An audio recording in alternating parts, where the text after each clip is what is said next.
эхэлчихгүй манайхаа. За, та бүхэндээ нийслэлчүүддээ Улаанбаатарчуудаа энэ өглөөний төмөн амгалан айлтгая. Нийслэлийн иргэдийн хурлын байгууллага гэдэг бол нэгдүгээрт үндсэн хуулийн байгууллага, хоёрдугаарт иргэний төлөөллийн байгууллага, нийслэлийн иргэдийн хурлаар батлагдсан шийдвэрийг нийслэлийн засаг дарга хэрхэн хэрэгжүүлж байна вэ? Нийслэлийн засаг дарга ямар ажлуудыг санаачилж нийслэлийн иргэдийн хурлаар батлуулахын төлөө явж байгаа юм бэ гэдэг асуудлаар нийслэлийн иргэдийн хуралд гарц намын бүлэг та бүхэндээ хэвлэлийн урал хийж байна. Парламент төртөө дэлхийн бүх улс орнууд сонгогдсон ерөнхий сайд, томилогдсон засаг даргын эхний 100 хоногийн ажлын тайланг, хэвлэл мэдээлэл, иргэд, олон нийттэйгээ хамтарч дүгнж ямар ч нэмэлт хачиргүйгээр олон нийтэд хүргэдэг ийм соёл бол тогтсон байдаг. Тийм учраас нийслэлийн иргэдийн хурал гарц намын бүлэг өнөөдөр шинээр сонгогдоод байгаа амар сайхан засаг даргын 100 хоногийн ажил яг бодиттой юу санаачилж, нийслэлчүүдэд зориулж, юу хийж бүтээсэн юм бэ гэдэг талаар мэдээлэл өгөх гэж байна. Бид бүхний ард харагдаж байгаа самбар дээр нийслэлийн засаг даргаар томилогдсноос хойш амар сайхан даргын хийсэн гол ажлуудыг та бүхэндээ танилцуулж байна. Өнөөдөр нийслэлийн засаг даргаар ажиллаад 100 хонож байгаа ч гэсэн ажил бол 100 задгай байна. Эмхэрсэн, цэгцэрсэн, ажлын горимондоо орсон тийм зүйл ерөөсөө ажиглагдахгүй байна. Хүнд суртал улам нэмэгдэж байна. Төрийн үйлчлэгээ улам доголдож байна. Учир юу юм бэ гэдгийг өнөөдөр нийслэлийн иргэдийн хуралд гарц намын бүлгийн төлөөлөгч, Батцог төлөөлөгч, тулах төлөөлөгч миний бие гурав та бүхэндээ тайлбарлах гэж байна. Тавчхандаа хамгийн ихний ажлаас эхлэе. Засаг дарга болсныхаа дараа хотын захиргаа өрөө байраа засахаас эхэлсэн. Ер нь ирэх барьж байгаа нам албан тушаалд очихороо хамгийн түрүүнд өөрсдийнхөө өрөө албан конторыг тансаг болгож засдаг ийм уламжил тогтжээ. Гэр хорооллын дахин төлөвлөлт нь явахгүй, нийтийн тээврийн автобусууд нь хугацаанд дуусчихад байхад зөвхөн өөрсдийнхөө суух энэ өрөөг л тансаг болгох энэ ажил бол уламжил ёсоор эхэлсэн. Хамгийн нэгдүгээр харагдаж байгаа зурган дээр бол өрөө байраа зассан ийм зураг байж байна. За үүний дараа засгийн газрын 100 дугаар тогтоолыг батлуулсан. Энэ тогтоолоор бүтцийн өөрчлөлт хийх эхлэлээ тавьсан. Засаг дарга дэрэгдээ 3 зөвлөгтэй болсон. Засаг дарга 4 орлогч байсныг 6 орлогчтой болсон. 12 агентлагийн нэрийг өөрчилсөн. Агентлагууд нэмж байгуулсан. Жирийн нэгэн хотын захиргааны хилцэн албадын дарга дээрээ 12 даргатай болсон. 12 даргатай болсон учраас аль даргынхаа үгэнд орох юм бэ? Хэнийх нь үүрэг даалгаврыг биелүүлэх юм бэ гэдэг ийм төрийн ажил ийм эргэлзээтэй ийм сонирхолтой байдал руу орчиход байгаа юм аа. За үүний дараа нийслэлийн иргэдийн хурлын тэргүүлэгчдийн хуралдаан дээр Танжин пүүц компанид хүнсний ногоо тариалуулах 50 га газрыг олгож өгөөч гэдэг ийм шийдвэрийг бол нийслэлийн засаг даргын зүгээс өргөн барьсан. Энэ шийдвэрийг бол нийслэлийн тухайн үеийн нийслэлийн иргэдийн хурал бол дэмжээгүй. Гисэн хэдий ч бол нийслэлийн засаг дарга бол засгийн газрын хэрэглэх газар руу албан ёсоор Улаанбаатар менежмент хөрөнгө оруулалтын компани дээр Танжин пүүц компанид газар олгоод энд бол ногоо тариулах нь зүйтэй байна гэдэг албан ёсны бичгээ бол нийслэлийн засаг дарга явуулсан байдаг. Энэ бичгийг өнөөдөр та бүхэндээ албан ёсоор хүргүүлж байна. Ингээд Монгол улсын нийслэлийн хүнсний аюулгүй байдлыг хангаж ажиллах ёстой. Ийм бодлого гаргах ёстой. Дотоодын үйлдвэрлэгчдийг дэмжих, хамгаалах ийм бодлого гаргаж ажиллах ёстой нийслэлийн удирдлагууд иргэдийн хурлын зөвшөөрөхгүй байсаар байтал Танжин пүүц компанид бол 50 га газар олгоё гэдэг ийм албан ёсны хүсэлтийг бол нийслэлийн зүгээс өгсөн юм а гэдгийг та бүхэнд хэлэх нь зүг баха. Тэгээд ингээд ард байгаа ажлууд дээр хамгийн гол ажлуудын нэг бол гарц намын бүлгээс, нийслэлчүүдийн зүгээс, иргэдийн зүгээс удаа дараа шаардж байгаа туул голын бургасыг хятсан энэ ажлаа нөхөн сэргээгээч. Засаг даргын нэг ойрын хамаарал өгөхий компани, төрсөн ахыхын компани туул голын бургасыг хятсан байна. Энэ тодорхой болсон байна. Энийг 6 сарын 1-ний дотор нөхөн сэргээгээч гэдэг ийм албан шаардлагыг Монгол улсын ерөнхий сайдад хүргүүлсэн. Энэ ажил өнөөдөр хийгдээгүй байна. Одоо өнөөдөр Улаанбаатар хотод ямар нөхцөл байдал байна вэ гэхээр хэвлэл мэдээллийнхэнтэй нээлттэй хэлэхэд бол халаас илгээ явж байна. Хүмүүсээ сольж байна. Халагдсан хүмүүсийн шүүхэд хандж байна. Эцэс төгсгөлгүй албан тушаалын төлөөх маргаан өрнж байна. Энгийн зүйлээр хэлэх юм бол өнөөдөр Монгол улсын нийслэлд Монгол улсын засгийн газрын хэмжээнд нэг нам ирэх барьж байгаа үе. Нэг нам ирэх барьж байгаа үед бол амлсан амлалтаа тодорхой хэмжээний реформуудыг, бодлогын томоохон шинжилгээг хийх бүрэн боломжтой. Та бүхэн бүгдээрээ мэдж байгаа. Улсын их хурал дээр 65 суудалтай. Нийслэлийн иргэдийн хурлын 45 суудлын 34 нь нэг намд оногдож байгаа. Бүх том шинжилгээг хийх боломж байтал эдгээр зөвхөн миний хүн, чиний хүн, өмнөх засаг даргын хүн, өнөөдрийн засаг даргын хүн гэх мэтээр албан тушаалын төлөөх эргэж буцалтгүй ийм одоо тэмцлийг бол өрнүүлж байгаад бол нийслэлийн иргэдийн хуралд гарцсан намын бүлэг нийт нийслэлчүүдийнхээ өмнөөс одоо тун хариуцлагагүй байгааг өнөөдөр энэ 100 хоног хариуцлагагүй байна гэдгийг аль биесээр мэдэгдэж байна. Нэмээд одоо ингээд нийслэлийн иргэдийн хурлын төлөөлөгч, Батцах төлөөлөгч танилцуулга хийнэ.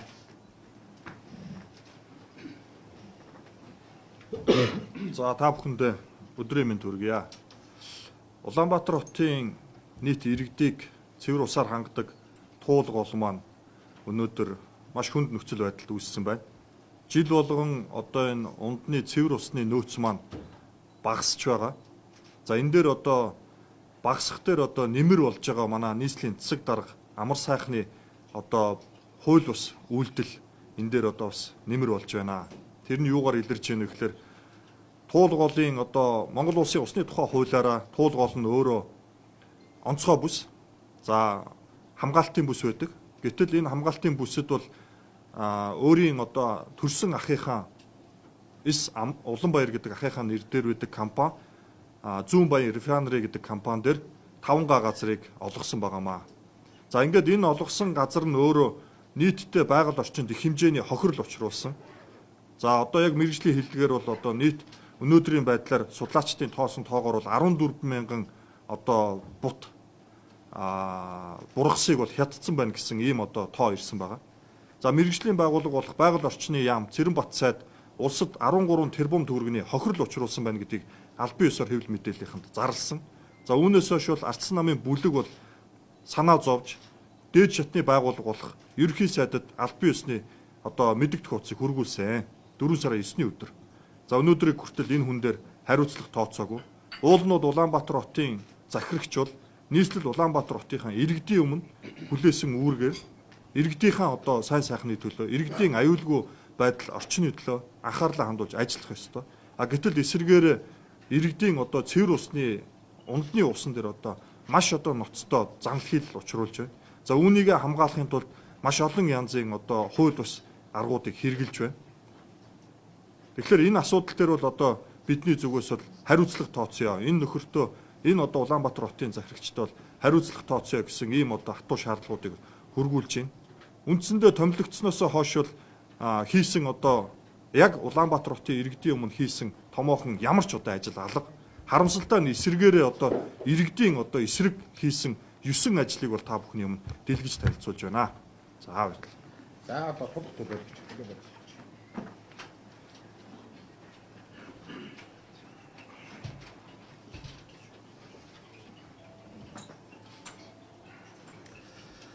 За өдрийн төргийа.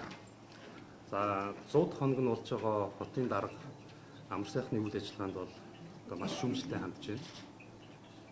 Ер нь та бид одоо эргээд санахад 2016 онд нийслэлд Монгол Ардын нам ар жаргалтай Улаанбаатар гэдэг мөрөлбөрөөр одоо гаргаж тавиад за ингээд одоо энэ амлалтын дагуу засгийн эрхийг одоо нийслэлд ирэх бариад ажиллаж эхэлсэн. За тэгтэл одоо ад жаргалтай Улаанбаатар болох биш ад жаргалтай дарга нар болох ийм албан тушаалын өрсөлдөөн бөөх эхэлсэн. За үүнийг бол одоо яалч юм манлайлсан хүн бол амар сайхан дарга өөрөө. За тэгээд тэрнийхээ үр дүнд нийслэлийн иргэдийн төлөөлөгчдийн хурлын дарга гэдэг сэтрийг зүүсэн. За тэгээд тэндээ бас ханж цалаагүй. Өнгөрсөн оны 10 сарын 26-наас эхлээд хотын даргын одоо суудлыг хэн авах вэ гэдэг энэ одоо тэмцэл рүү орж ингээд одоо нийслэл хот бол нэг 4 сар орчим хотын даргын асуудалтай хот даргагүй үйл ажиллагаа нь алдагдсан ийм байдлаар явсан. За ингээ хотын дарга болсноос хойш одоо 100 хонлоо сая одоо манай Баатар хөтлөөлөгч, Бацаа хөтлөөлөгч ярьлаа. Үнэндээ одоо яг бодиттой хийсэн юм алга байна. Одоо хүртэл тэр албан тушаалын эрх мэдлийнх нь одоо тэмцэл гэдэг юм агентлаг хилтэс алба дээр нь үргэлжиж байна. Энэ дарга нар бол одоо ажиллаа хийх гэсээ илүү яаж одоо суудлаа ахиулах вэ? Эсвэл одоо би суудлал дээр байх уугүй юу? Үүнээс болоод нийслэлийн асуудал одоо энэ олон тулгымцсан асуудлууд маань бүгд ужиграад явж байна.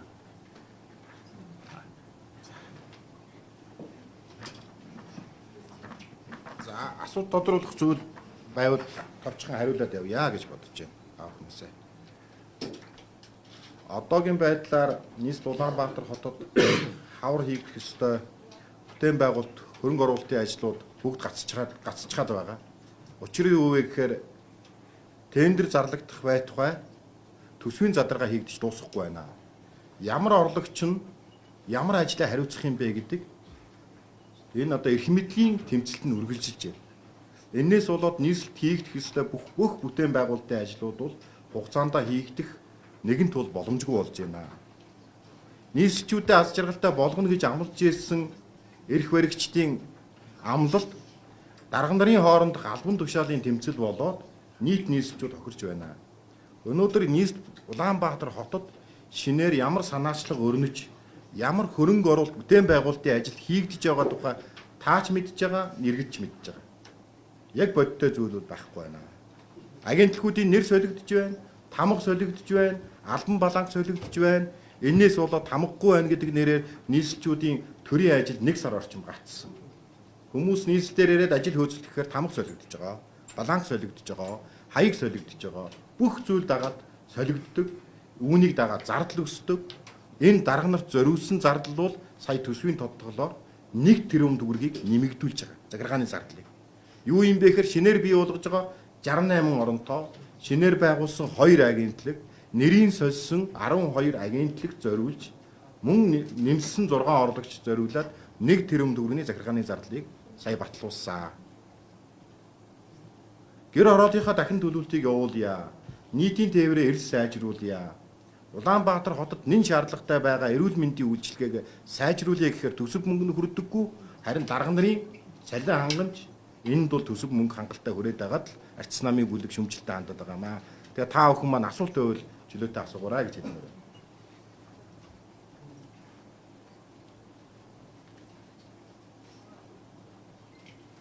За асуулт байхгүй гэж үзэх үү? За баярлалаа.